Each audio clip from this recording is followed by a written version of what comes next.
કાંતિભાઈ દેસાઈભાઈ રબારી છે।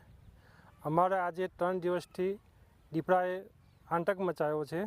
એની અંદર એક પાડાને મારી નાખ્યો છે, ફોઈ નાખ્યો છે, અને એ ગાયના બચ્ચાને અમારાને પણ ફોઈ નાખ્યું છે રાતે, અને કમસે કમ 2 જાનવરોને ઈજા પહોંચાડી છે। તો વન વિભાગને વિનંતી છે કે ગામની અંદર ભય મહેરો પહોંચ્યો છે એટલે એને જલ્દીથી એને નિરાકરણ લાવે એવી માગ છે ગામજનોની।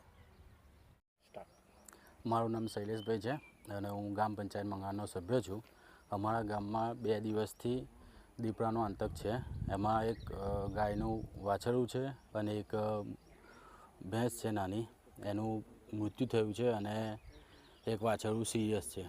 અને અમે તલાટી, સરપંચ, સભ્યો મળીને આવીને અહીંયા ગામ લોકોને પણ કીધું છે કે સાવચેત રહે ખેતરમાં કામ કરે તો, અને અમે ફોરેસ્ટ વિભાગમાં જાણ કરી છે અને પિંજરાની વ્યવસ્થા કરી છે।